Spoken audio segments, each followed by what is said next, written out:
Welcome to your daily market briefing. We're going to jump right in and look at the geopolitical drivers and the key technical levels that are really shaping the trading day. You know, this quote just absolutely nails the current mood. The whole market story right now is being run by this high-stakes geopolitical standoff, and oil is trapped right in the middle of it all. So all this uncertainty really boils down to two huge developments. First, this really confusing ceasefire extension, and second, the almost complete shutdown of a critical oil choke point. Okay, first up, the political theater. The White House has gone and extended the Iran ceasefire, but here's the kicker: indefinitely. That deadline that used to force everyone to the table, it's gone. And now markets and diplomats are left completely guessing what happens next. And this is where it gets real. The Strait of Hormuz is basically at a standstill.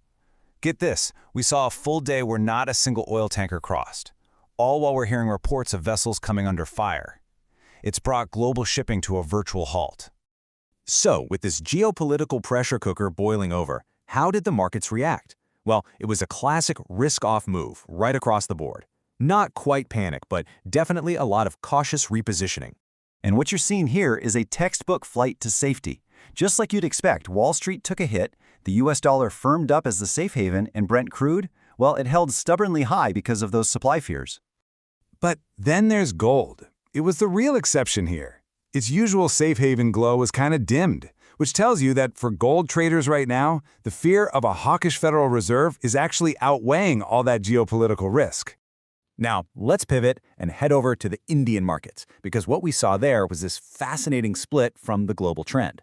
While the rest of the world was in risk-off mode, Indian equities were just marching to the beat of their own drum. So on one hand, you had this real optimism from strong earnings, especially from the banks, and that pushed the Nifty and Sensex higher. But on the other hand, the rupee was feeling the heat from weakness across the region, and it took its sharpest tumble in a week, a real tale of two markets. All right, let's get to the charts, starting with the dollar index, the DXY. It definitely caught a bid from all that risk aversion we talked about.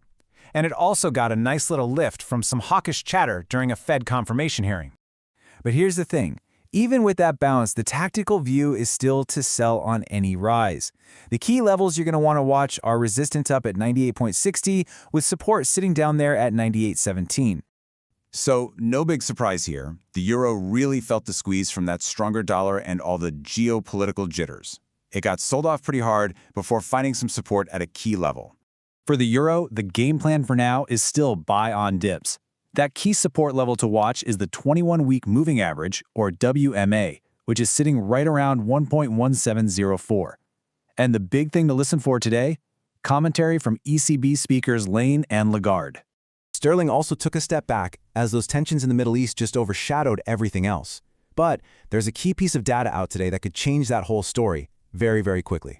With sterling, the tactical view is also buy on dips, though to be fair, momentum is looking pretty neutral. Now, today's UK inflation data, that's the Consumer Price Index, or CPI, that's going to be a huge test, especially with energy prices so high. Keep an eye on that support level at 1.3450. As sentiment soured, the yen did what it always does. It saw some of those classic safe haven flows. That led to a really sharp bounce off a major moving average that a lot of traders had their eyes on. So the chart here really backs up a buy on dip strategy, especially after that really strong bounce right off the 50-week moving average at 158.75. The big wild card here, though, is the ongoing Bank of Japan meeting, and we're hearing reports that the board is pretty divided. And let's swing back to the rupee, where that external pressure is just so palpable. As we saw earlier, it led to its steepest drop in a week. So, circling back to the rupee, anyone who's been buying the dips has been doing pretty well. The next resistance levels to watch for are 93.67 and then 94.06, with some solid support back at 93.40. And finally, the Nifty index. Wow, it just completely shrugged off all the global worries and staged a really powerful rally, closing right near the highs of the day. A very, very strong performance. Yeah, that was a classic trend day, and it just confirms a really bullish structure. So the tactical play is still to buy into any weakness, with the index now targeting that resistance level at 24.683. It's all being fueled by that strong domestic earnings season. So, as we look ahead, what are the key events on the radar that could really move these markets? Well, it's a packed day. We've got that critical UK inflation data. we're going to hear from the ECB, and we'll get the latest minutes from the Reserve Bank of India, the RBI. But honestly, all eyes are on London, where more than 30 countries are meeting to try and figure out how to solve this Hormuz gridlock. So you've got plenty of data, a ton of geopolitics, and very little certainty. It really leaves us with the final question for today's session.